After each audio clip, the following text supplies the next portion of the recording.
Okay, today is Monday, April 18, 2011, and we are going to wrap up Learning Module 6. And also we will get through Learning Module 7 today, which is a short learning module. In Learning Module 6, we left off last week talking about hearsay. We spent a lot of time talking about hearsay. We're going to spend some amount of time today talking about the hearsay rule, especially the rule that applies in child abuse cases and is available to children under 12 who allege sexual abuse. We will deconstruct that hearsay exception in a moment. But when we last left, we looked at that Law and Order clip, and the Law and Order clip was about the excited utterance. The excited utterance, as well as the present sense impression. Now, the philosophy behind the excited utterance is that when somebody is anxious and hysterical or extremely agitated or excited, they don't really have time to reflect, to think, to fabricate. So they are more likely to say something that is accurate and true. That doesn't mean it's 100% true. It just means that the traditional reason that we don't allow hearsay in is because we find it to be unreliable. It just means that that reliability, that lack of reliability, isn't so pronounced. In fact, all of the exceptions are based upon the enhanced reliability of the statements. And you saw the woman who saw the immediate aftermath of the shooting. And she said, he went down that way, he was wearing a green coat. And we were talking about what the indicia were, what the indicators were, what the evidence was of her agitation or her excitement.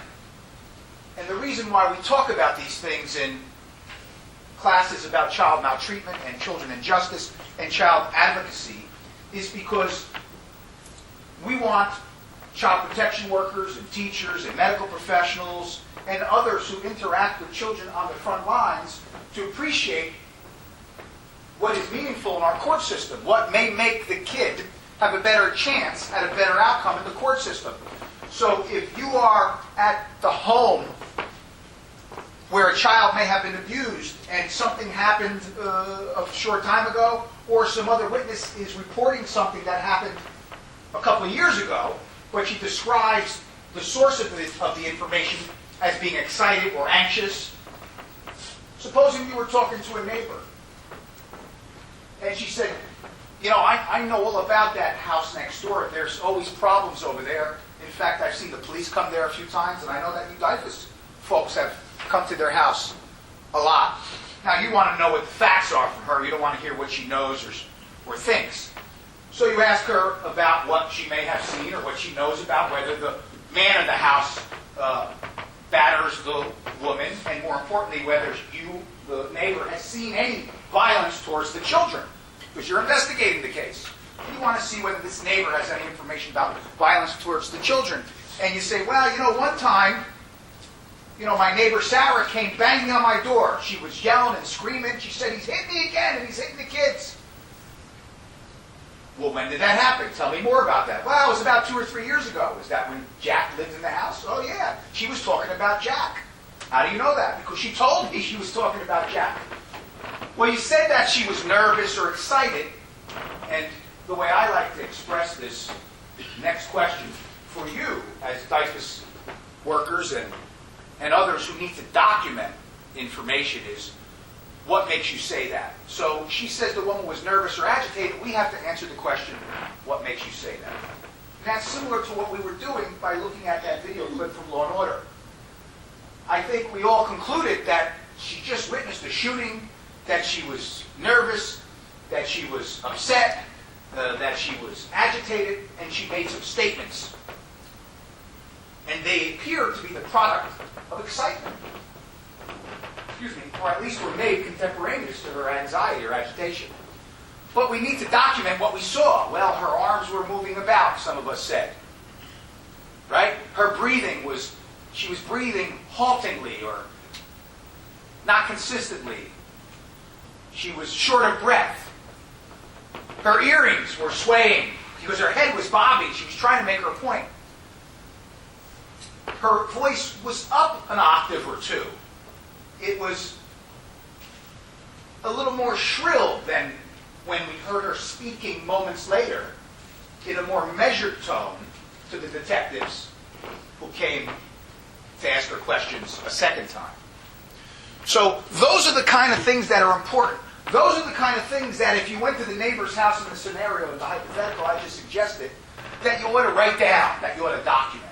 Professor Myers, I was just thumbing through the book, and he makes the observation about how vital it is to document. And I echo that, and I am so passionate about documentation that I couldn't agree more with Professor Myers. And documentation requires more than drawing conclusions. It requires basing your conclusions on observable facts. And that's not fancy. That's like, well, I don't know how to do that. Cops know how to do that. Or, I'm not trained to do that. Yes, you are. You're a person. You interact with other people. We draw conclusions every day about people. You can walk from here to the parking deck and size up people or interact with people or talk to people, and you will draw conclusions about people. And if I asked you, well, what makes you say that about this person? At first you go, I don't know, it's just a feeling. But if I pressed you, you would be able to point out reasons that make you think that. Very few things do we figure or conclude intuitively. It's just our intuition. Well, mother's intuition, okay? Mother's intuition is a sham. It's not real. Oh, it's powerful, but it's not intuition at all. Mother's intuition is simply an analysis made about past behaviors, facts, and experience. Mother's intuition is born of experience with their children. You could take that mother and put her in a home with two other children that she didn't raise. She ain't got no intuition. She's got intuition about these kids because she understands these kids. She understands their behaviors. She understands how they act. She can interpret well her own children. And if you asked her why she concluded that the boy, if there's three children, is the one who broke the lamp or moved something in the yard that he shouldn't have or someone shouldn't have, she will say, I just know, it's intuition. But if you pressed her, she'd give you 2 or 3 objective reasons why she concluded that. Maybe he has a history of doing that.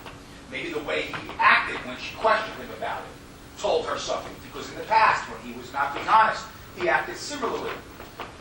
So, when you question that neighbor and you say, well, she came here, you said she was excited, what makes you say that? How was she acting? Well, she was yelling, her hands were shaking, she was crying, tears were coming out of her eyes. I thought I heard church working. Am I going crazy? It's still out there. Oh, it's like a dying declaration I'm about to do.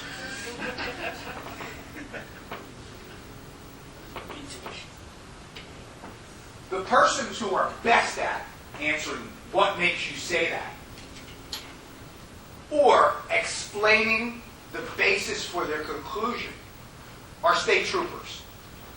And I'll tell you why. Because state troopers, a lot of their work involves arresting people, not all of them, but some of the ones who patrol the highways for driving while impaired, or drunk driving, or driving while intoxicated.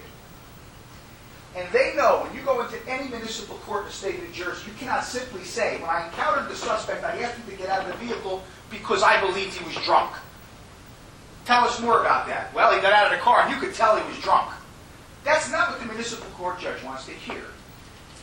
They know so well what the indicia of impairment is, or what people act like when they're drunk.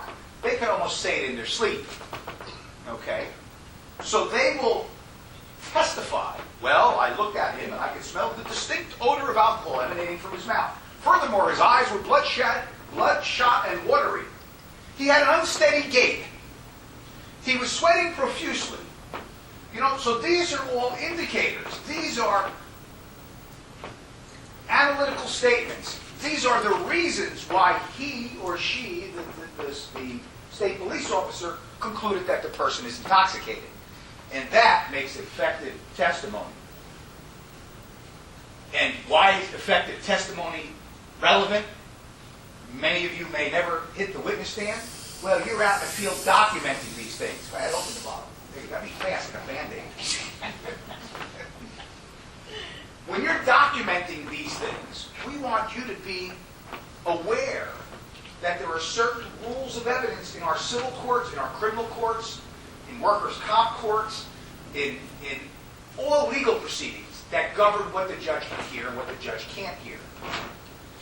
And a little documentation on the front end saves the litigants and the child, in the end, a lot of grief. So you need to know what to document. And that's why we looked at that woman who was waving her hands and her voice was up an octave or two and her earrings were flipping in the wind and she was out of breath and she was very animated and she was pointing. Those things provide what they call the law, a foundation. But they give us the information we need to conclude that that woman was actually agitated. Thus, her statements would likely be admissible because they would be excited utterances. Excited utterances. Now, the other thing that almost was, that video clip, was a present sense impression. And that's the thing, that's the exception to the hearsay rule that I refer to as the sportscaster exception. That is when somebody is narrating an event as they watch it occur, as they live it. Oh my God, he just went through a red light. Oh, those kids there just took him back to our mailbox. You see? Now that statement that's made as you are perceiving the event also has enhanced reliability and may be admissible.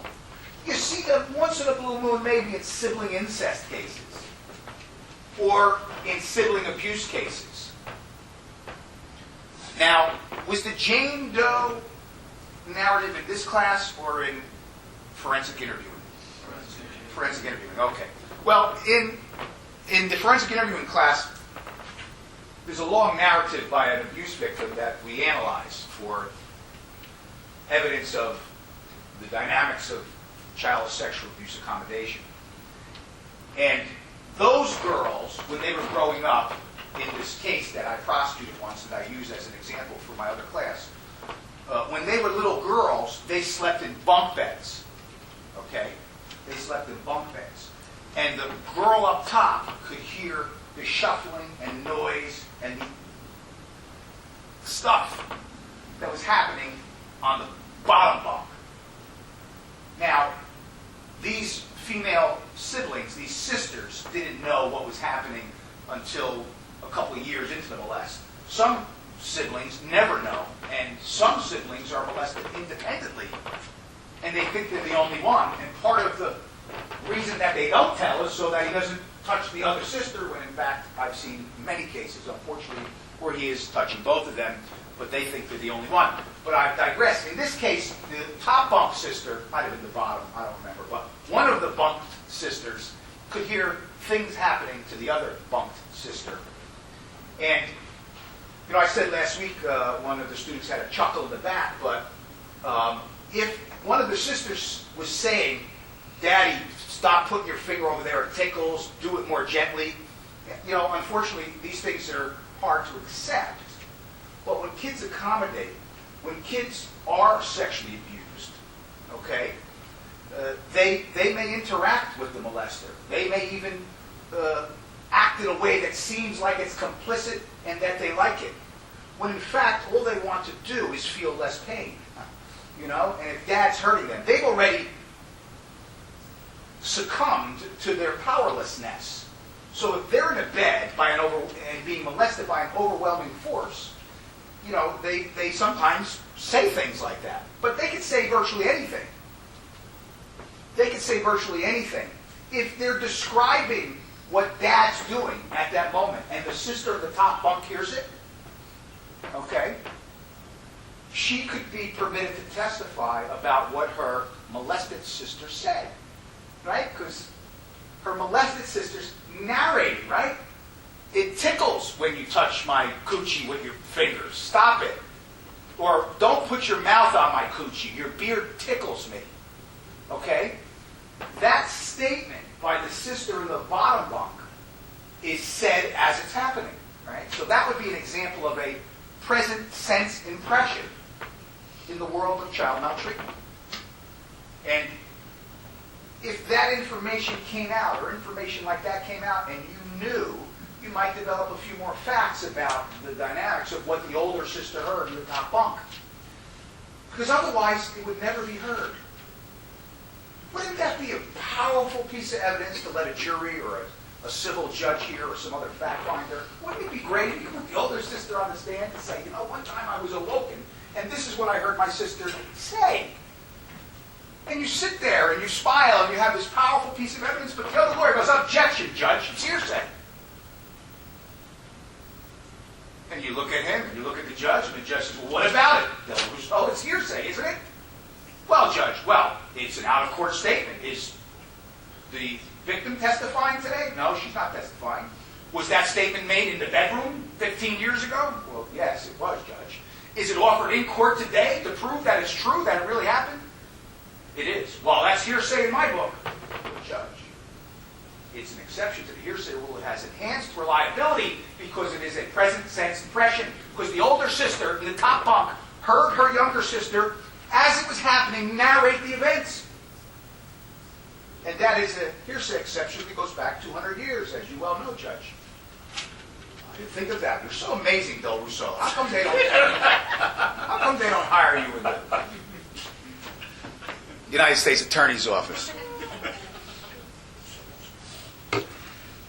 So that would be an example of another hearsay exception. That would be an example of one that is relevant within the world of child maltreatment. Another one, and moving on, another one that we did not talk about is called the state of mind exception. The state of mind exception. Suppose that girl who was 8 and her 14-year-old sister heard her describing or narrating or saying what was happening. Suppose that girl grew up to be 16. Okay? Her older sister left the family home. The younger sister is 15 or 16 now. And in building our case, or in developing our evidence, we talked to a girlfriend of hers that goes to Mary Helper Christian's Academy up in North Haledon. And that girlfriend says to us, because we had her in because she was a fresh complaint witness, because the victim had told her in the past that her father was molesting her, and they kept it a sacred secret, and they never told anybody. But eventually this came out, and that girlfriend was brought in as a fresh complaint witness, as a witness who is someone other than the authorities that the victim turned to and told. Supposing we were interviewing her, she also says, and when we turned 16 on her birthday, we were talking, and she told me that she's going to run away and move to Arizona because she met a boy there on Facebook, and she wants to get away from it all because she can't take her father molesting her anymore. That would be permissible as a hearsay exception because it's a state of mind exception. People who say things about their plans, their intent, the things that they're going to do, who tell us what the state of their mind is, there's an exception for that. It's like the Apple commercial. There's an app for that. There's a lot of exceptions to the hearsay rule. And a number of factual scenarios, there's an exception for that. Well, the exception is, and it's in Professor Meyer's book, at page 161, you don't have to turn there, but 161 and 162 for your notes. The state of mind exception is the most theoretically complex exception to the hearsay rule. This exception allows limited use in court of statements describing a person's emotions, sensations, or physical conditions. Among the many states of mind allowed under this exception are those indicating plan, intent. Let's freeze frame. That's what I just described. The young girl who's now 16 tells her friend, I'm moving to Arizona. I met this boy and I want to get away from my molesting dad. That's where I'm going. I intend on moving to Arizona. Okay? Indicating a plan, that's her plan, or her intent, that's her intent. Motive, pain, love, hate, and other emotions. Man, I'm so pissed because I couldn't have my case heard today at the municipal court. Statements about anger or emotions. Love, statements of romantic love can be admissible under this state of mind. Your own statements about how you feel at any given moment have enhanced reliability.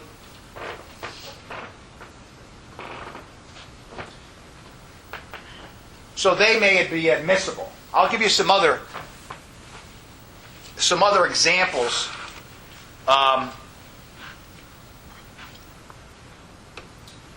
That would be offered to demonstrate a person's motives. Okay? Let's say there was an issue about a molest at school, and a girl reports that the janitor molested her in the one of the maintenance rooms. And the lawyer for the janitor, right? The lawyer for the janitor finds a witness who's going to testify that she was walking by the maintenance room, some other 14-year-old girl in the whatever grade that is, 12th grade, 9th grade, whatever, 9th grade. Some other 14-year-old girl in the 9th grade is going to testify that she was walking past the maintenance room at or about the time this happened, and nothing happened. Well, we have a witness who says that that defense witness has said on 2 occasions that our victim is a little bitch and she's always stealing everybody's boyfriends. We're going to offer that, okay? Because it shows the bias, we're going to try to offer it. We're going to ask the judge to allow a witness to come in to say what that other person said, right? Let's say we got some boy. He's going to come in and tell us what the girl witness, the defendant, said about our victim. She's a little bitch. She's always stealing everybody's boyfriends. We're going to bring a boy witness in to say what that girl witness said. That would be a hearsay statement. He's going to say what she said out of court. But we're not offering it to prove that she steals everybody's boyfriends or that she's a little bitch. We're offering it to show her bias or her animosity towards the victim. So that shows her state of mind about this victim. Again, it's not in court for some specific direct reason. It's in court to show someone's state of mind or their intent or their belief. And that ought to be admissible because it impacts upon the credibility of the girl saying she saw this. It shows she don't like her. And she has bias against her and animus. Supposing you said, I'm going to drive home after class. That would be a state of mind exception to the hearsay rule. State of intent. Supposing, there was a student here who, after class, was announcing to everyone else that he was Napoleon, the great emperor of France. No one believes he's Napoleon, but it tells you something about his state of mind. So sometimes states of mind statements are exceptions to the hearsay rule.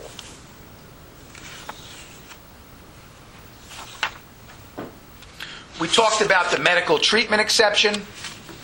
Now we're going to talk about what in New Jersey is called Rule 803, little c, lowercase c in parentheses, and the number 27 in parentheses.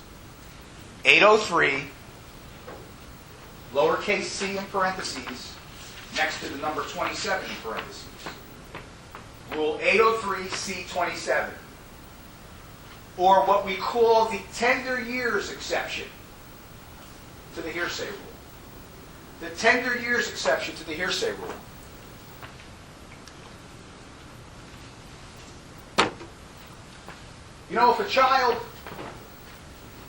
If a child makes a statement to her guidance counselor at school about her Uncle Manny coming in her bed and fondling her sexually, you would think that it would be good to put the guidance counselor on the witness stand to testify about what Gabriella said about her Uncle Manny coming in her room and fondling her. That would probably be my first witness. That would be someone that I would think instantly would be a great witness. It's an objective party. It's a neutral party. She got the information, the guidance counselor. But on its face, we're talking about hearsay. If the guidance counselor comes in, her name is Cynthia. Cynthia comes in to testify about what Gabriella told her. That would be hearsay, because Cynthia, the guidance counselor, is coming into court to tell us about an out-of-court statement, the one made by Gabriella to her. We're offering it in court. We want Cynthia to take the witness stand and tell the jury what Gabriella said to her in school.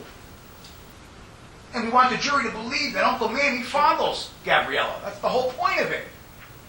Hearsay. However, in New Jersey, and in many states, not all of them, we're very privileged in New Jersey to have this wonderful exception to the hearsay rule. This exception forms the basis for all the videotapes that you see in county prosecutors' offices where the children are interviewed. And those tapes are admitted in court. The basis for admitting those video recordings into court before the jury,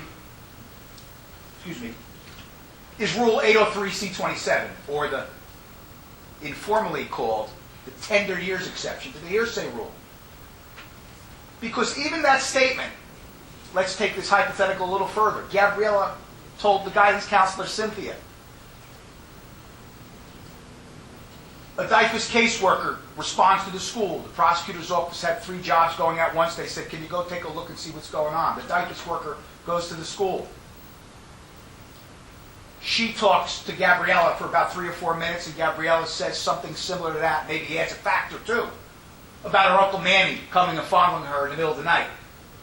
After that, arrangements are made for the DIFAS worker to come with the child's caregiver, presumably the mother, and Gabriella, to come over to the County Child Advocacy Center, come over to the prosecutor's office for a forensic interview. A forensic interviewer or a detective, in whatever county you are, meets with the family, and an interview is conducted, and it's video recorded. We know that every county video records now. We got 3 pieces of hearsay so far, and growing. The first piece is Cynthia, the guidance counselor, learning from Gabriella about what happened. So Cynthia is your fresh complaint witness, as well as perhaps a tender years hearsay exception witness about exactly what Gabriella said.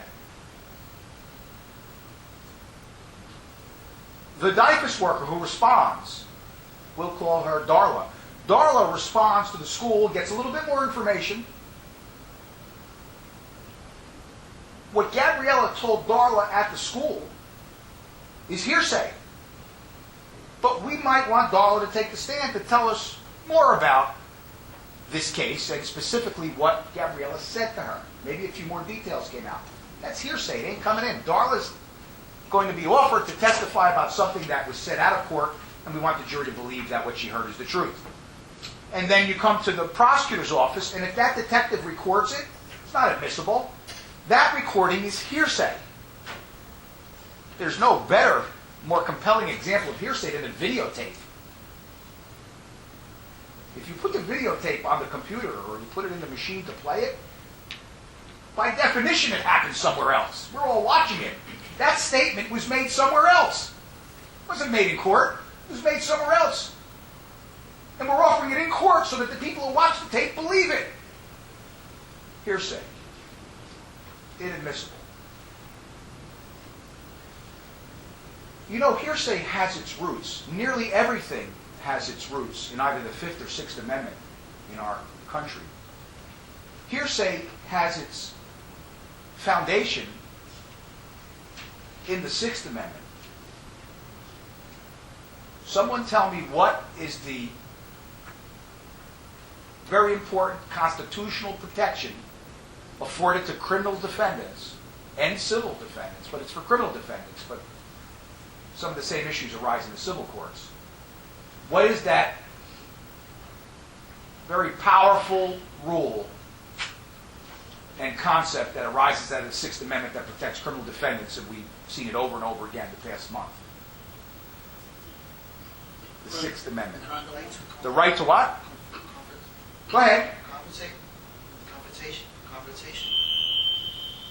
The right to confront. The witness, yeah. Yes. Okay, this is part 2 of the class on 4/18/2011. We were interrupted by a false alarm, apparently. But we're back, and when we left, we were talking about the Sixth Amendment. We were talking about the right to confront the witnesses against you. And the most tangible way that you can confront the witnesses against you, consistent with the Sixth Amendment, is to cross-examine them, to challenge them in court. Although we learned that there's lots of ways that the Sixth Amendment manifests itself, where the defense can get a second exam of the child, a second medical exam of the child, or maybe a psychological exam of a tender years child who makes an allegation of sexual abuse, like in the RW case. They all have Sixth Amendment right to confront your accuser implications. The Crandall case, where the child testified via closed-circuit television. Well, in the context of the rule against hearsay statements, the defense, the accused, wants to challenge the person who made the statement. And if Cynthia's in court saying what the child said to her, then the defense loses the opportunity to challenge Gabriella, the victim in the case. At least at that moment. So the rule against hearsay is not only a rule about reliability, but it's also a rule about confrontation. I was talking about those video recordings that prosecutors' offices make when they interview children. You put it in the machine and everybody watches it. And the defense cannot cross-examine the machine. They can't challenge the video recording. They can't speak to it. It's just a recording. So it's just another piece of hearsay. So in the hypothetical that I left with, you had the child disclosing to Cynthia, the guidance counselor. And then Darla came, the diapers worker. And the child told a little bit more. And then the child went to the Child Advocacy Center. And the child talked to Giselle, and she made statements to Giselle. What she told Giselle at the Advocacy Center is also hearsay. The video recording that Giselle made is hearsay. All of that hearsay may be admissible under any number of hearsay exceptions. Let's say that before Gabriella went to see Giselle at the Child Advocacy Center, she went over to St. Joseph's Hospital and was evaluated by Dr. Sands, the pediatrician over there. And let's say Lauren interviewed her before Dr. Sands' medical evaluation. Lauren's a social worker at the program. She talked to Gabriella about what she said Uncle Manny did. That's another piece of hearsay if we call Lauren in to say what Gabriella said. Of course, Gabriella can come in and say what happened to her. Anyway, we're going to do those class evaluations and then we'll pick up from there. But all of these statements that were made out of court are hearsay, and there are any number of ways that they may be admissible. The last one that I suggested, in between Darla and Giselle, was Lauren, the social worker at St. Joe's. She may be able to testify based upon the tender years exception, or maybe the medical treatment exception too, right? And we'll talk more about why that probably doesn't fit in a moment. But we're going to focus on the tender years exception when you're done with these evaluations. And I put it up on the board for you so that if you're done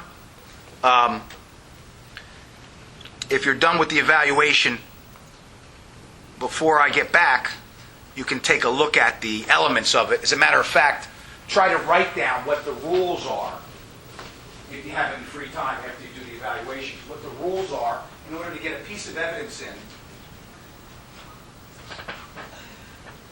Okay, so when we left, we were talking about the tender years exception to the hearsay rule, and that exception is a privilege that we have here in New Jersey, because not every state has it, and it allows the statements of children to be admissible in court. Did some of you have an opportunity to look at the hearsay exception, and can you tell me what the elements are? Al?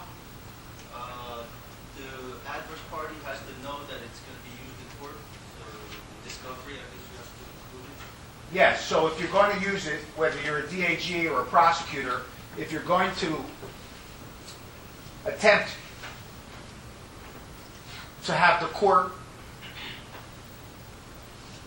permit one of these hearsay witnesses to testify in court, you have to notify your adversary. You have to notify the other attorney or attorneys of your intent to do that. In the civil context, maybe the DAG notifies the attorneys for the parents and the law guardian, who would be an attorney, about the intent to use it. But you have to let the person that you're going to use it against, and anybody who might be prejudiced by the use of that piece of hearsay, you have to let them know in advance so they can prepare to argue against it if they want to.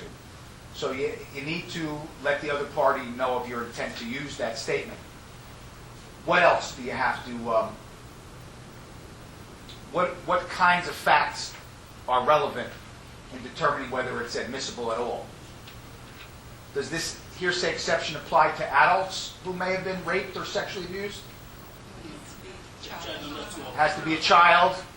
How old? Under 12. Under 12.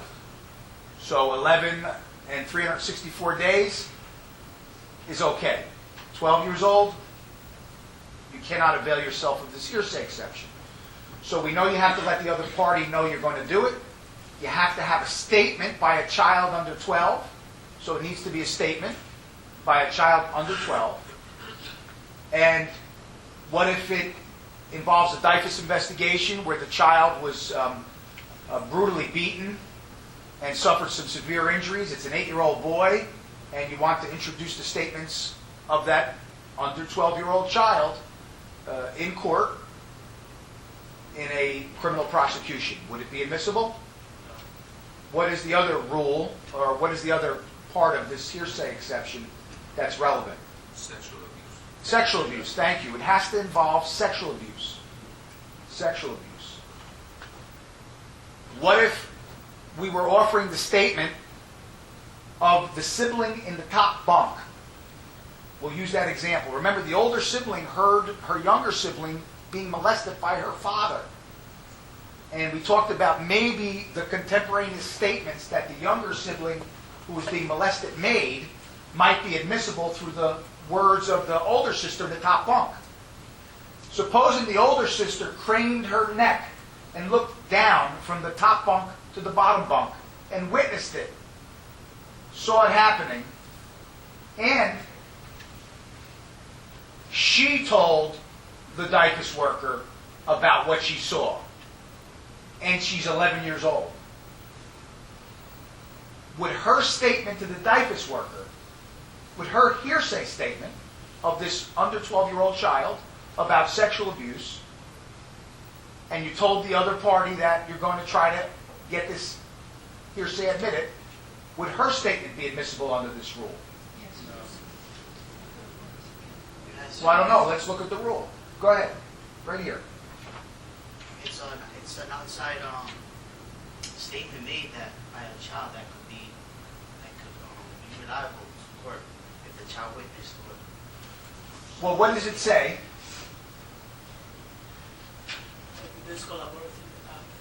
Well, in the first two Made lines. it with or against, so it wouldn't be, because that's the sister, she wasn't abused herself. Yeah, Alp saw it. He had his hand up. But it is a statement made by a child under the age of 12 relating to sexual misconduct committed with or against that child. So the answer is no, because the sister in the top bunk was not the victim. She was the witness. She saw it. Nearly everything's there, but she was not the victim, so it would not be admissible. It is the statement of the child who experienced the sexual abuse. Now, having said that, Chris Freed, my colleague, who teaches these courses in the chat program as well, he has argued, and he indicts or he files charges for endangering the welfare of the sister in the top bunk. In that by her observing this sexual conduct, she is a victim herself. She is being sexually victimized by the father molesting the sibling in her presence. So she is a victim under the Endangering the Welfare of a Child statute. If we go way back when to the first class, when we looked at endangering the welfare of a child can be committed by engaging in sexual conduct with the child or causing the child physical harm that would make them abused or neglected. That's the physical abuse stuff. But engaging in sexual conduct with the child. Now, Chris argues that by molesting the younger sibling in the presence of the older sibling, he's engaging in sexual conduct, which might endanger the welfare of the child in the upper bond. But there's a method to his creativity, and that is to get the statement in. When she becomes a victim, then her statement may be admissible, arguably, under the tender years exception, because the statement is being offered in connection with her status as a victim. So it's a statement relating to sexual misconduct, no doubt about that, and that it is committed against the sister in the top bunk, too, by having to watch that. You could be guilty for endangering the welfare of a child by showing an 8-year-old pornography, adult sexual videos. That would be endangering the welfare of a child. That would be engaging in sexual conduct. I mean, is it any less actionable, Chris Freed would argue, that it was live and in person? It shouldn't be. It would be anomalous. It'd be silly. It'd be illogical to argue that we can prosecute him if he popped on a videotape in front of the 11-year-old sister in the top bunk, but we couldn't prosecute him if he molests her sibling in front of her in a live action. She's a victim just like the child who has to watch it on video. And he's been pretty successful with that. It's not gone to the appellate division, but he's been pretty successful. And that's good thinking. That's thinking like a lawyer. Because words are our business. And we look at the words and we see whether the facts fit the words. And even when the words are clear, we need to make sure that this is what the legislature had in mind, this is what the intent of the statute is, or the intent of the rule. Why is it that you think that the legislature created this tender years exception? Why would a statement by an 8-year-old about human sexuality be more reliable or have enhanced reliability than a statement by an 8-year-old about, what's on TV tonight or, where she stores her toys? The children that young really don't know about sex unless they've experienced it. So she's speaking from experience. Yes, children under 12 typically don't have the life's experience or the exposure to adult sexuality. So when they make statements about human sexuality, there is the assumption that it's true or that there's some reason why they're making that statement, that this is something that is more reliable than the average statement. That doesn't mean it's 100% true. It just means that it has greater reliability than your average statement. And that's what motivated the legislature in great part, was the fact that these statements by children under 12 have a little bit more believability. They're more reliable than an average statement. They have enhanced reliability because they are developmentally unusual statements for a child that age to make. Now, we have the statement. It's by an 11-year-old. We tell the other lawyers we intend on offering it in court. It involves sexual conduct. It involves sexual conduct on the child who made the statement. Do we automatically get it in, or is there a process? There's a process. There needs to be a finding by the court that the statement is reliable or trustworthy, I think the word they use is in the statute. This is actually a rule of evidence, that the statement is trustworthy based upon its timing, its contents, and the circumstances of how it came out. Timing, content, and circumstances. So there needs to be a reliability hearing, and we have them all the time throughout the state, where judges evaluate whether the statement from the child to the guidance counselor, or to Darla, the DIFUS worker, or to Giselle, the forensic interviewer, or Lauren, the hospital social worker, any one of those statements may be admissible as a tender years exception if the court finds that the statement is reliable based upon its timing, its content, and circumstances. If you hearken back to last week, that silly contrast I gave you between Dr. Grandma and I think I made an Aunt Cynthia last week, where they're watching a show, the child seems sad and sullen, she doesn't want to talk about it.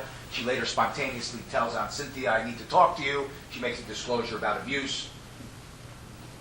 Compare that to Dr. Grandma, who starts asking about Jerry. Is Jerry touching you? I know Big Jerry touches you. Is he messing with Grandma's stuff? Is anybody messing with Grandma's stuff? The context of Dr. Grandma's statement, the statement she allegedly hears,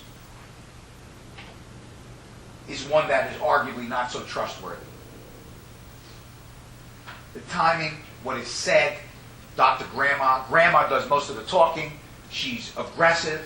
She is stereotyping Big Jerry. She's making mean statements about him. She's speaking angrily about him.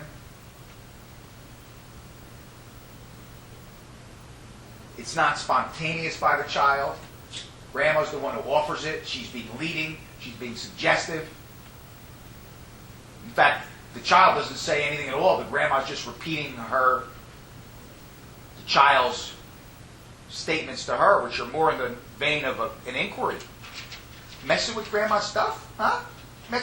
Who messed with grandma's stuff? Child's not even making an assertion. So that would be ruled inadmissible. Although arguably a statement was made by the child, it's the way it came out, the timing of it, the circumstances of it, right? There is a probability that the statement is not trustworthy. Okay? The content, the circumstances, and the timing of it just don't ring true. On the other hand, if Aunt Cynthia comes in and talks about watching something about Amelia and how her niece looks sullen and sad, she asked her a question, the child didn't want an answer, she didn't want to talk about it. Later on, the child on her own came up to her and said, what happens in that movie happened to me. Well, that might be, if the court hears about the way that came out, that might be considered a statement that's trustworthy, that's probably trustworthy. That's the standard. There's a probability that the statement is trustworthy. Because based on the time, the content, and the circumstances, one could argue very persuasively that it's trustworthy.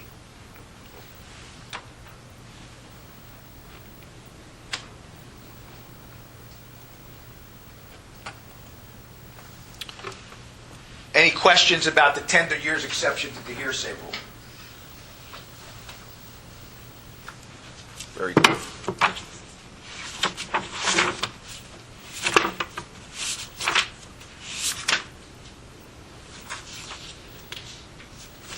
Here are some of the things we look for, and you might want to jot these down. There's a table at page 165 in your textbook.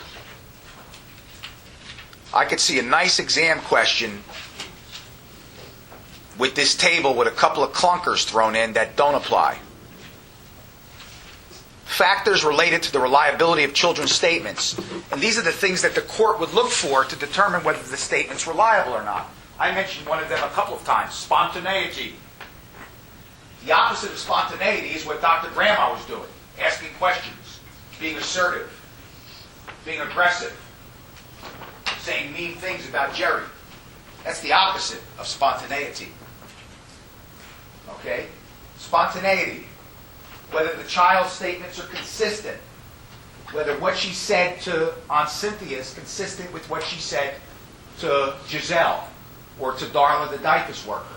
If there's consistency in what the child said in the statement, well, actually, under the 803C27 hearing, you can't look at other evidence. So I retract that. You don't look for consistency between statements. You look for consistency within the statement.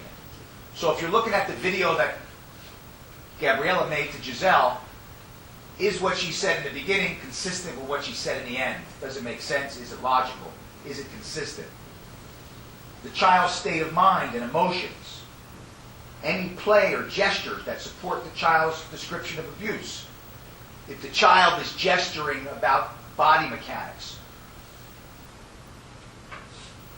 by that I mean how the bodies were positioned, whether there's something sexual about that. We had 2 or 3 cases in the past 2 months where there was concern about what the alleged perpetrator was doing, whether he was masturbating or scratching himself or something else. And the child made a description, I'm moving my right hand back and forth in a masturbatory kind of act. The child moved the hand and said he was doing this. That is an adult-like description, right, of human sexuality. Any gestures or play that supports the description of abuse.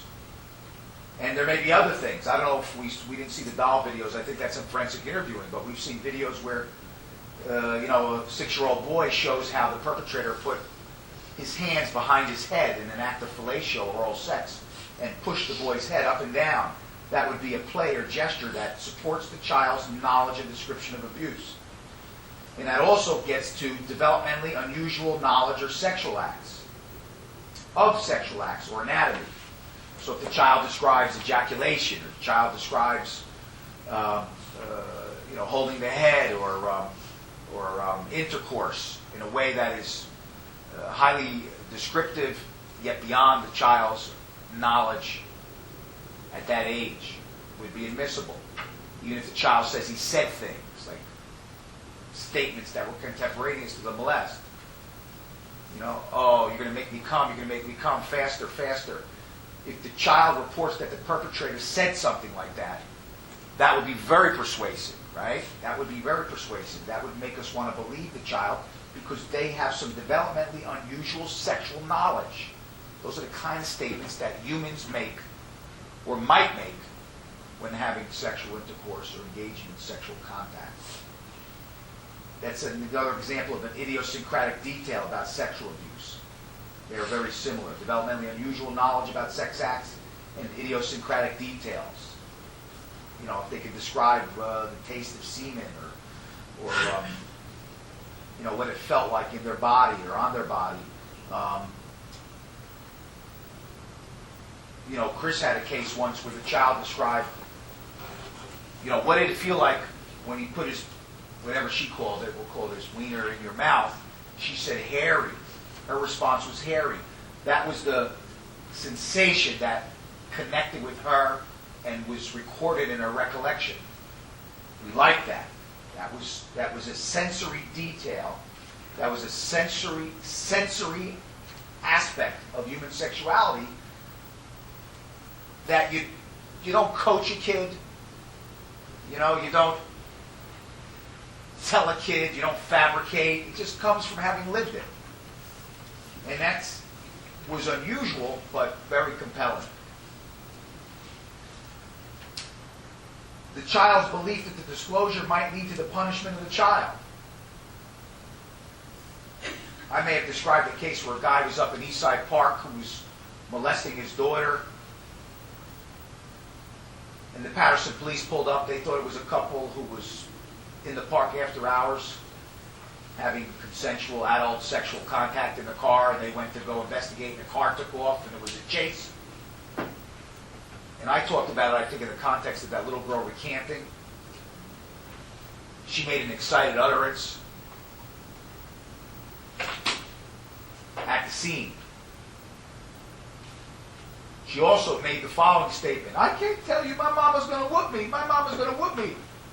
My mama's going to whoop me. I don't want to tell you what happened. If a child says my mama's going to whoop me, but eventually tells you, that's pretty good evidence that the statement's probably trustworthy. If there's any indicator that the child perceives the statement against her own interest, that doesn't mean things are 100% true, but that makes it probably true. People tend to avoid pain and mama whoopings if they can help it. So why would they want to fabricate about something they think is going to get them in trouble? Of all the things in the world to fabricate, we don't fabricate about things that cause us pain, that are designed and will have a direct result in pain. So that's nice to know. If that was said, we need to document it. Document it. Because that would show that the statement's probably trustworthy. If the child has a motive to fabricate, if the child corrects the interviewer, that's always good stuff. If the interviewer says, well, you told me about him putting his finger down in your panties, and they ask a terrible question like, did he put his pee-pee into your mouth? And the child says, no, he didn't do that. Well, rejecting that leading question would be good evidence that it's probably trustworthy, right? Because if they're making it up as they go along, and the detective or the interviewer puts that out there, why not agree with that statement? But by rejecting that statement, it enhances one's credibility. At least when it comes to arguments of suggestibility or suggestion. So Professor Myers at page 164 and 165 outlines all of the reliability factors. And these reliability factors are directly related to that 10 years exception to the hearsay rule that we went over, in trying to show that it's probably trustworthy. Now, the next thing I want to talk about also involves the Sixth Amendment and the Fifth Amendment of the United States Constitution. And it involves a criminal defendant and the Division of Youth and Family Services, State versus PZ. State versus PZ. Now, that was among your readings.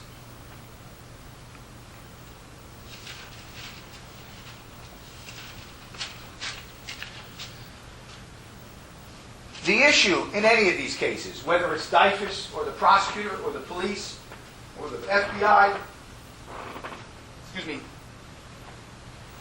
or any other representative of the government, if someone is in custody and they're being interviewed in a way that is likely to elicit an incriminating statement, and by that I mean if they're interviewed in a way that's designed to get them to admit something bad,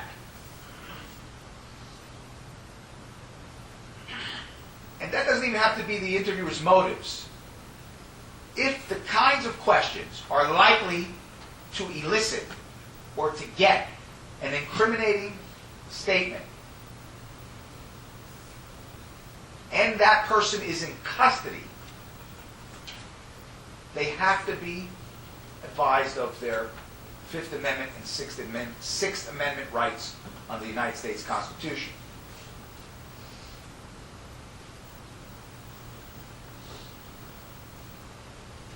The Fifth Amendment says that we have a right to remain silent.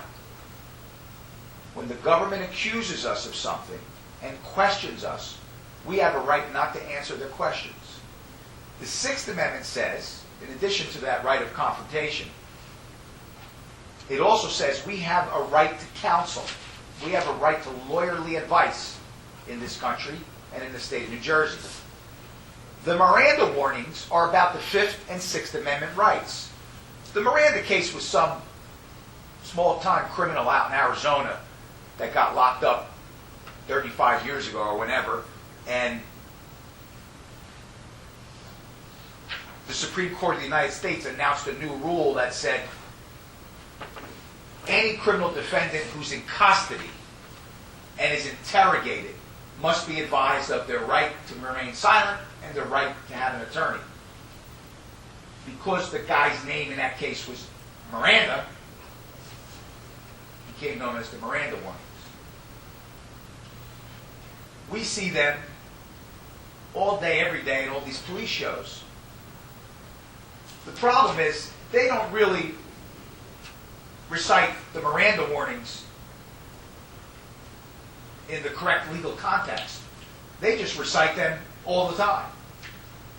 Patrolmen, the FBI agents, psychics, you know, all these shows that are on the television about law enforcement and about criminals, they just love reciting the Miranda warnings. And, hey, better to recite them when you don't need to than to not recite them when you should have. Because what happens is the case gets thrown out. Well, not the case. The statements of the accused are suppressed if they were not properly advised of their rights. So, let's take a closer look at when do you have to advise people of their rights. When someone's in custody. And custody means when your freedom of movement is significantly curtailed. If someone is in custody, custody means when your freedom of movement is significantly curtailed.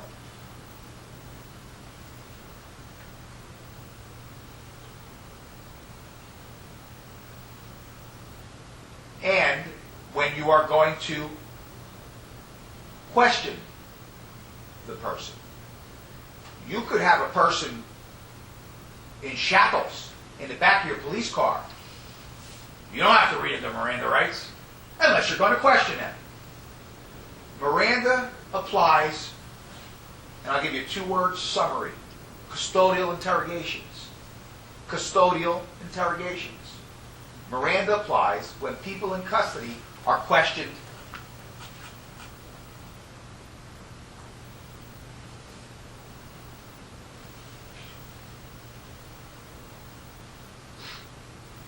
about crimes. Let's keep it simple. About crimes.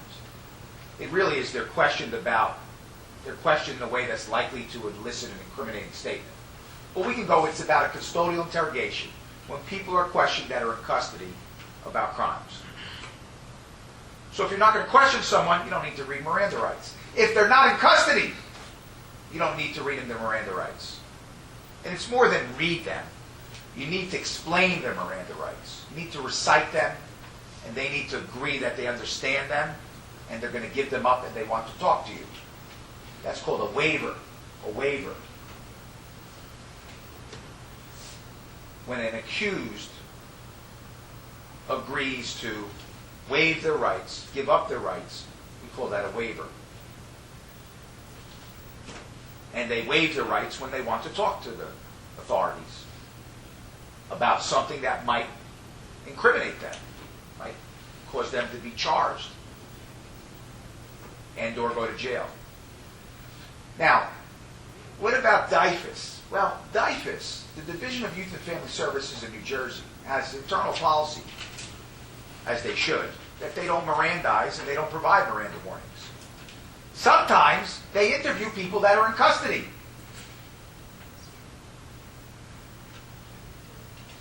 If they are in custody, the likelihood is that those statements, if they were not provided their Miranda warnings, will not be admissible in a criminal case. It doesn't matter in the civil courts, unless it's an involuntary statement. But for purposes of the civil court, for purposes of child protection, if a DYFS worker goes and interviews somebody in custody, at the county jail, for instance, and that person makes incriminating statements, well, you can support your substantiation finding with that statement. You can use it in a termination of parental rights proceeding. You can use it within any context within the civil system. Now, the prosecutor or law enforcement can't come along and borrow that statement and use it in a criminal prosecution. The general rule is that you're not allowed to talk to suspects of crime without first getting the permission of the county prosecutor's office. Is that how you understand the rule? You don't understand it that way? I mean, by our practice, no, because I mean, we've had people go and interview people in jail, we Well, that's a little bit different. What I'm talking about is if you know there's a pending investigation by law enforcement, Oh, yeah, usually they talk to the prosecutor. my understanding is, in fact, I think it's recorded somewhere. I think it's policy. I'm not saying that you can't interview someone in jail. That happens all the time. But you're interviewing someone in jail because you ought to know whether the prosecutor or the police or whatever law enforcement agencies investigating the case has concluded what they do or what they're doing. And if that's not the way you practice, then you should talk to your supervisors about that. Because there are severe constitutional implications to what's happening if you go interview somebody who's in custody about the facts of the crime. I've never seen in my county any DIFAS worker do that I can remember in an active case. I've only seen DIFAS workers or supervisors or persons call our office to see whether they can go talk to the guy all the time. I've not seen the opposite. That's not to say that workers don't on their own go interview suspects when they know that the prosecutor or law enforcement's not involved. But I think it's incumbent, if you think they may be involved, I think it's incumbent, and this is the lesson I'm teaching you, it's incumbent upon you to find out whether it's okay or not. Because the potential to complicate or derail the criminal prosecution is significant.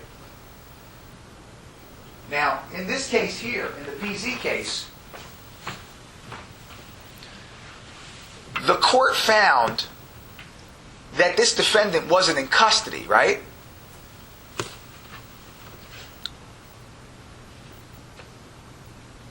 The court writes at the beginning of Section 5, which I have at the beginning of the edit, the circumstances surrounding the defendant's interview on April 5th failed to demonstrate the coercive atmosphere and restraint of freedom that comprises a custodial interrogation. Defendant was interviewed in his home during the day with his father nearby. He had complete freedom to come and go as he pleased, and although 2 caseworkers were present, he was questioned by only one, Corban, with whom he was familiar. The workers' questions were not threatening. The interview was not lengthy. In short, none of the indicia of coercion were present. Now, they mention another pair of cases called Halua and Flowers in the next paragraph. Because the defendant was not in custody, we do not need to reach the question about whether the worker was acting as a law enforcement officer. This case is thus distinguishable from 2 other New Jersey cases. That was Halua and Flower. In those cases, DIFAS workers were acting as law enforcement officers when they questioned defendants who were incarcerated.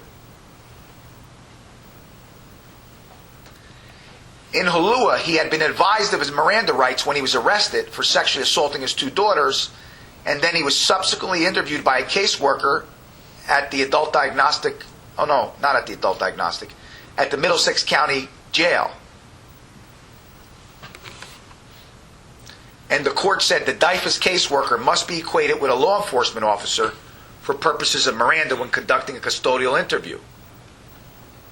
In Flower, the defendant was interviewed by a caseworker when he was incarcerated in the county jail after having been arrested and charged with sexually assaulting a 3.5-year-old. That court said, not all questioning by social service workers constitute acting in a law enforcement capacity. But in that circumstance, the caseworker should have given the defendant Miranda warnings. In both cases, the defendants had been arrested and confined at the time of the interviews. Now, Flower and Halua were cases that wound up in the appellate courts in the 1980s. They probably were involving investigations that were in the early 1980s.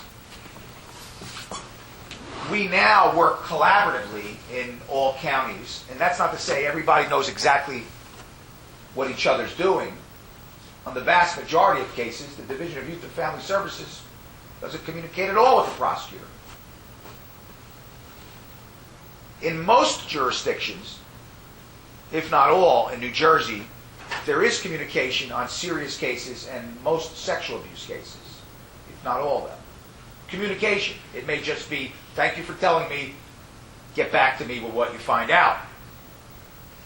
And in some jurisdictions, there may be more assertive investigations. Now, when you work collaboratively,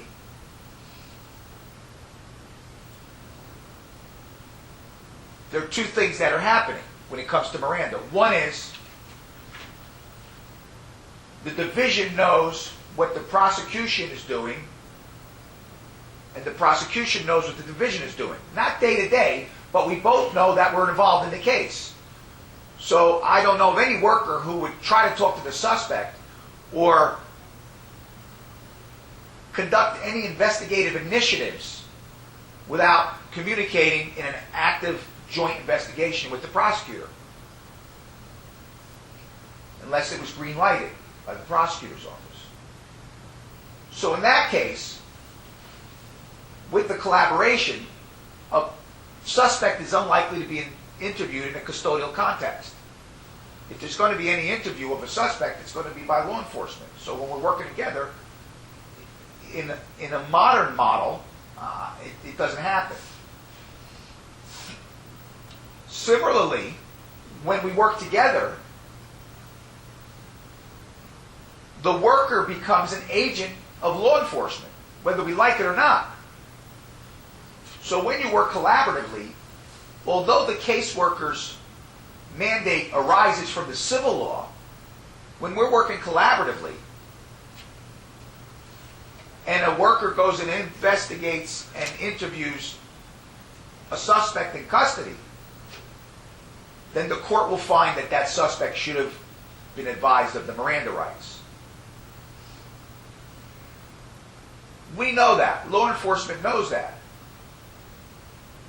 The worker becomes an agent for law enforcement. It doesn't even matter that it's a worker. We could ask a UPS driver who we're working with in a narcotics investigation to go talk to a suspect. If that suspect is in custody and we're working collaboratively with United Parcel Service,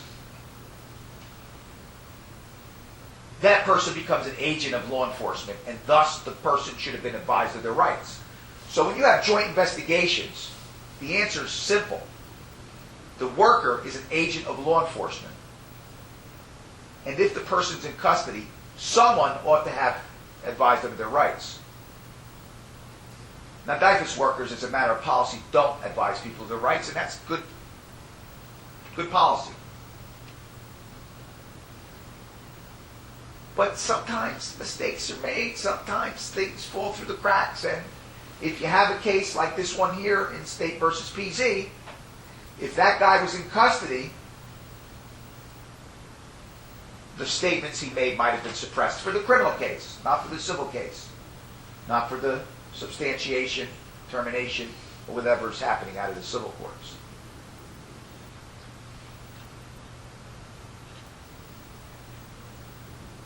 The more interesting issue arises when the prosecutors and law enforcement's not involved at all.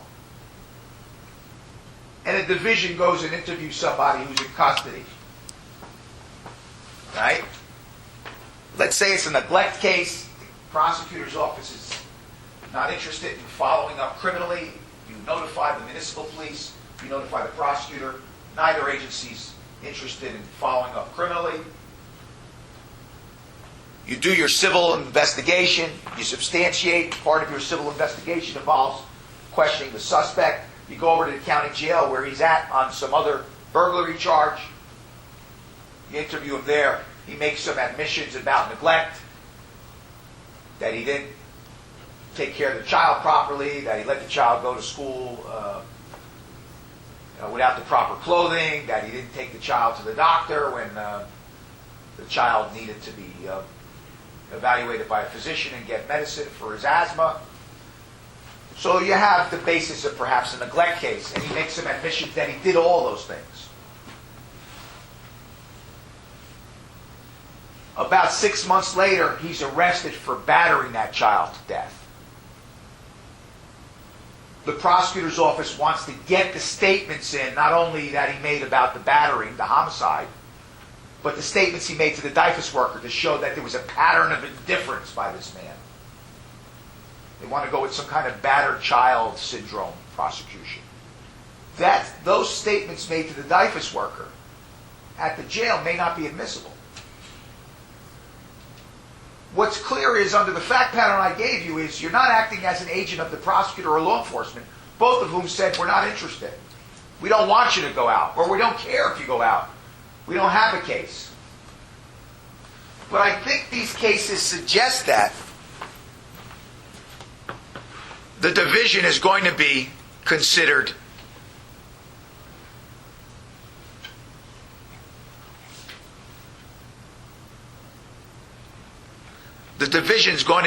an agent of the prosecutor, whether they were specifically sent there or not.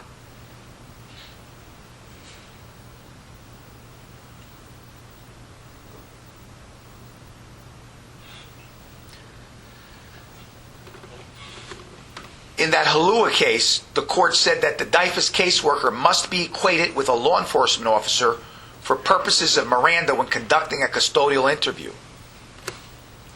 And Flower was the same thing. Although they leave this door open, it is not all questioning by a social service worker that will constitute acting in a law enforcement capacity. So under the facts I gave you, with this statement, it's not all questioning. There may be an escape hatch. In any event, we don't need to get too much into the details here. Suffice it to say that for your purposes, when the division works as an agent of law enforcement and conducts a custodial interview of a suspect of a crime, that the statements that are made by that suspect are not admissible unless somebody read him his Miranda rights and he understood them and waived them. So if you want to say what the rule is on DIFAS workers and Miranda, the rule is you don't give out Miranda warnings. The rule for prosecutors is if DIFAS workers are going to talk to suspects, that suspect needs to have his Miranda rights read and understood and waived if he's in custody. And there is a class of cases that the door is left open, whereby if DIFAS is acting solely in a civil context, the statements made, even while in custody to a DIFAS worker, may be admissible. Supposing you just go to the jail to gather background information from the father who's incarcerated on a burglary. You're not there to question him about the neglect of the child. You're there to question him about the mother's neglect. And he makes incriminating statements. There you might even argue that it's not even a interrogation. You're treating him as a witness. Things can get very complicated and very fact sensitive when it comes to Miranda. I just want you to know that a custodial interrogation requires that someone receive their Miranda warnings, that they understand them and they have to waive them. And that even the division, when questioning suspects that are in custody, even the division may be in a situation where that person should have received their Miranda rights from law enforcement. You know, that's an office policy. I mean, if your policy was, hey, they gave you little Miranda cards and you read them their rights and they waived them, the courts could care less. Then those statements would be admissible. But that's a decision made by DIFAS policymakers that you won't do that. You know, the best way to avoid any problems or complications is to give every one of you a Miranda card and have you read Mirandas. But there are very important other policy reasons. You know, you're not law enforcement. You don't want your clients to perceive you as law enforcement. And once you start putting that in the equation, it creates a big problem and a big conflict in what your role is and what your mission is. So we don't do that. Has someone here ever interviewed a suspect in the county jail? Some of you?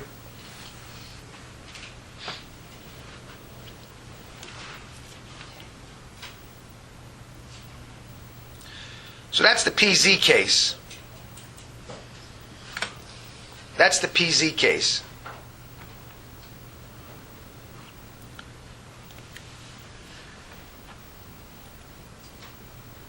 Next, I want to tell you about the basics of confidentiality, and Professor Myers talks about that in Chapter 6.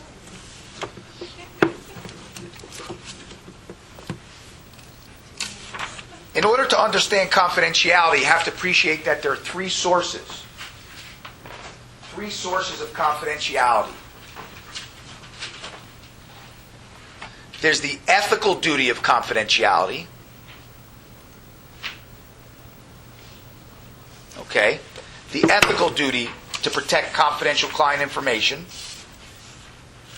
There are laws or statutes that make relationships or information confidential. That's number two. There are ethical duties. There are statutes that make relationships or records confidential. And then there's something called an evidentiary privilege, which is a rule of evidence that makes certain statements confidential. An evidentiary privilege.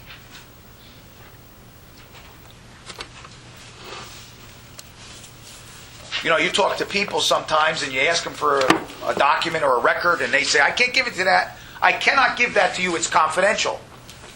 They don't quite know why it's confidential, but they say it's confidential. Well, unless they have an ethical duty, or unless there's some law that makes it confidential, it ain't confidential. And it's subject to subpoena. What we mean by ethical duties are the duties of a professional's job or role, of their profession, the ethical duties of their profession. There is a National Association of Social Workers. Some of you may be social workers. Some of you may be a member of the National Association of Social Workers, the NASW, or the New Jersey chapter of the NASW. There are ethical guidelines governing your behavior as a social worker. There are ethical guidelines governing physicians. The American Medical Association has certain guidelines. If you want to be a doctor and be a practicing physician, you have to respect the ethical guidelines of your profession. If you violate them, you can be kicked out of the profession. You can be administratively sanctioned. You can have your license taken away.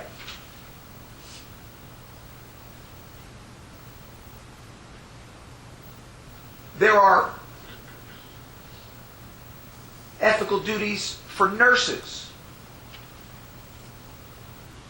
There are professional organizations for nurses, for drug counselors, for a variety of different professionals. There are these associations.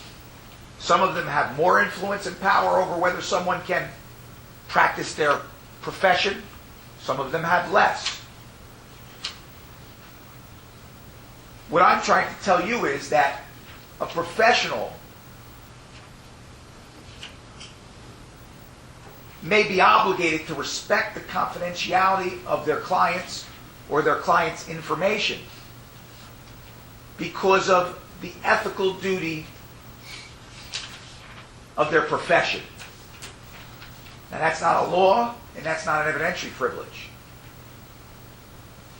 In fact, if you come into a courtroom and there's no evidentiary privilege, the judge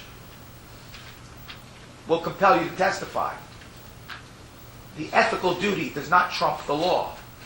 The law trumps the ethical duty. So, one source of confidentiality arises from the ethical rules of the American Medical Association. or the APA, which is the American Psychological Association. The other source of confidentiality arises from laws or statutes. DIFUS records, for example, are confidential because a law says they are. There's about 15 exceptions to that, too, if you look at the statute. It's in Title IX.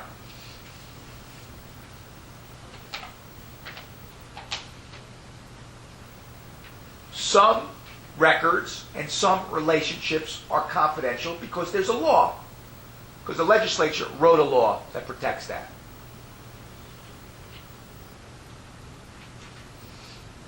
Now, I don't know whether the rules have changed in the past 5 or 6 years. I haven't looked them up, but substance abuse counselors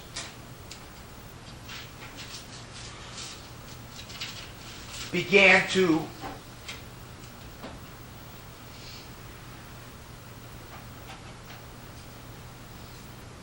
become a more well-known profession in the 1970s, 80s, and 90s. These persons who hold them out as substance abuse counselors. They hold themselves out as substance abuse counselors. And they may do noble work, but there was no statute, no law that made those communications confidential. It was only the ethics of their profession.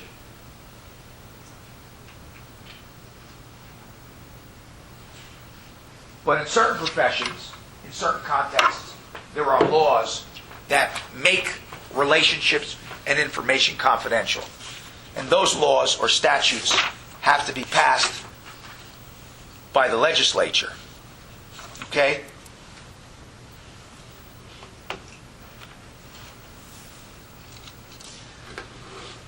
And the one that I cite for your example is the DIFUS records. There are lots of different laws that prevent the confidentiality of lots of different records. But DIFUS records are a prime example, and that's in Title IX. And the last source of confidentiality are evidentiary privileges. Evidentiary privileges. These evidentiary privileges only apply in legal proceedings. They are in the rules of evidence. They only apply in legal proceedings.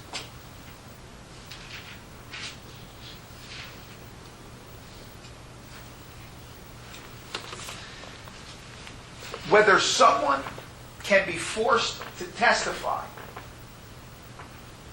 in the civil or criminal courts of New Jersey is determined by the rules of evidence. Now I'm holding up Meyer's book, this green book that Teddy so kindly let me borrow.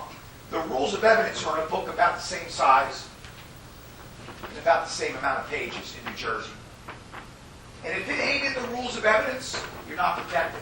I don't care what your ethics say. I don't care what the laws say. Unless there's a privilege in the rules of evidence. And if there is a law, it would be in the rules of evidence as well. But unless there's a privilege in the rules of evidence, you have to testify. So a substance abuse counselor may have an ethical obligation to respect his client's privacy and to respect the records of his sessions. But if he's called to testify in court by the defendant or the prosecution, and he says, I'm not going to testify, my conversations are confidential, the court would say, what privilege are you basing that on? You have to have a privilege of confidentiality.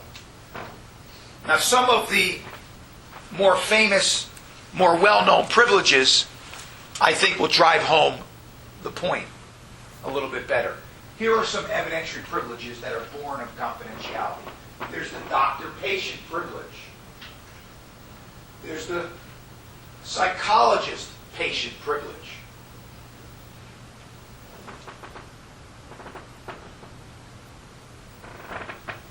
There's the spousal privilege.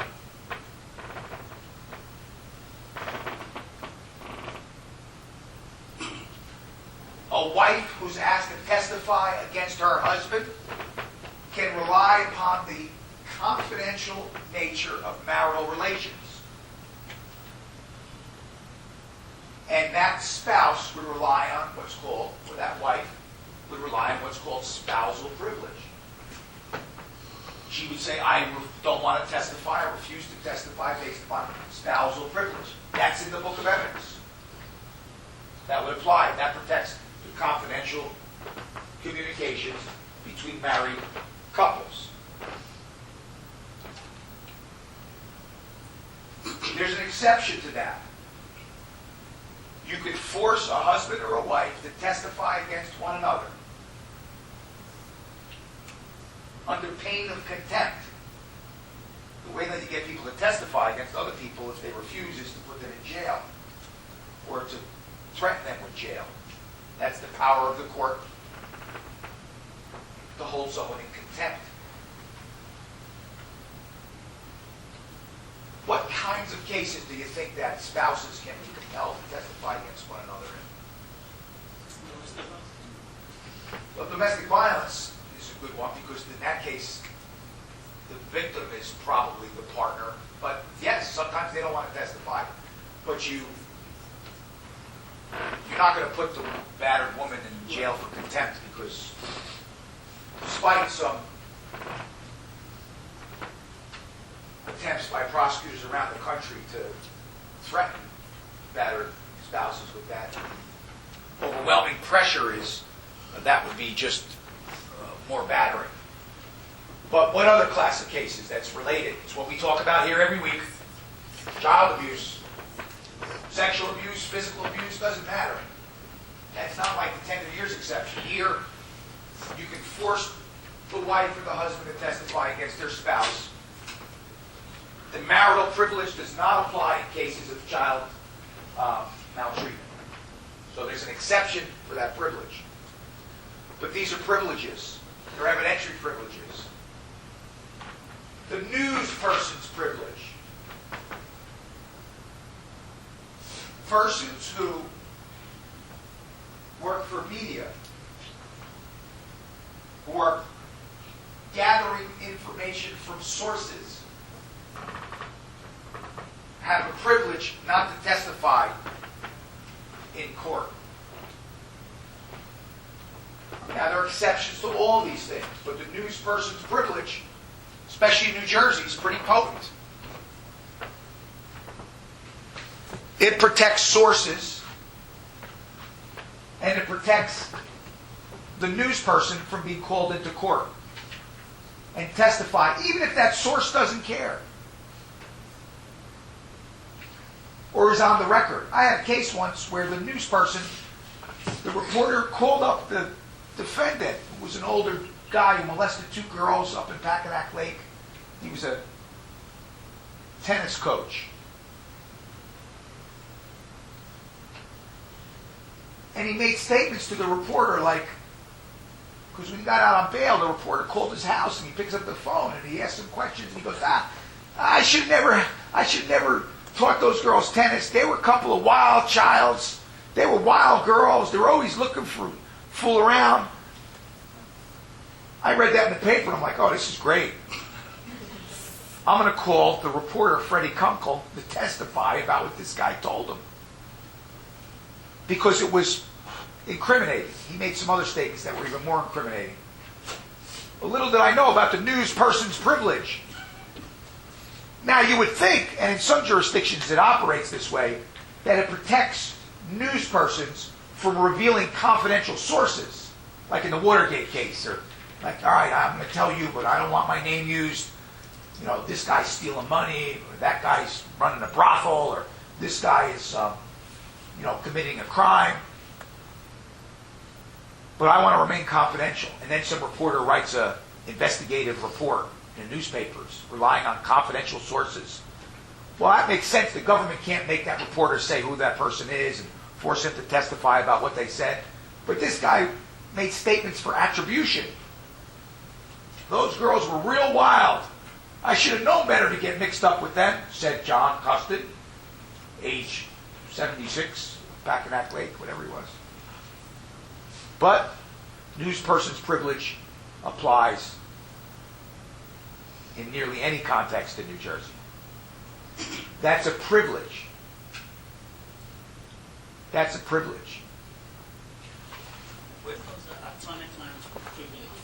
Well, there's another privilege, attorney-client privilege.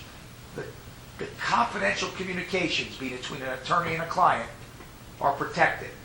Now, what are the boundaries or borders? Well, things are a privilege, like if somebody makes a statement about the intent to commit a future crime, that's not protected under attorney-client privilege. You'll see when we come back next week, we'll talk a little bit more about confidentiality. We'll get into the case of Tarasov versus the Board of Regents of the University of California. There are limits to privilege, there are limits to confidentiality. So even in attorney-client confidentiality, which is among the most sacred of all confidentiality, there are even limits there. But if a court finds that no privilege applies, then you are compelled to testify. And if you won't, one of the remedies is incarceration for contempt.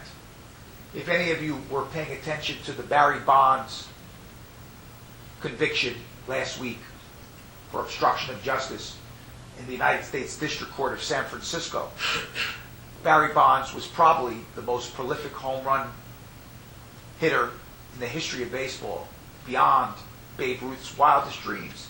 He hit like 74 home runs one year, something like that, and 60-something the year before, and the common knowledge was that he was using anabolic steroids and human growth hormone. His trainer, who injected him with human growth hormone, now, it wasn't a crime, it may have been some petty crime, but the United States Attorney wasn't going after Bonds for using steroids, although that's what the public perception is. He testified at the grand jury and in other sworn proceedings that he didn't use steroids, and he never got injected, and he just lied, allegedly, as did Roger Clemens, who's going to trial next, to Congress and to grand juries. This was about a grand jury lie.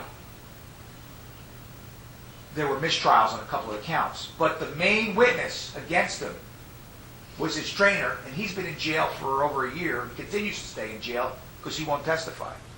There is no privilege for this trainer. He has no evidentiary privilege. He has no basis to refuse to testify. So he's been in jail for month after month after month. I think he's been in jail for a couple of years now. And he stays in jail until he agrees to testify.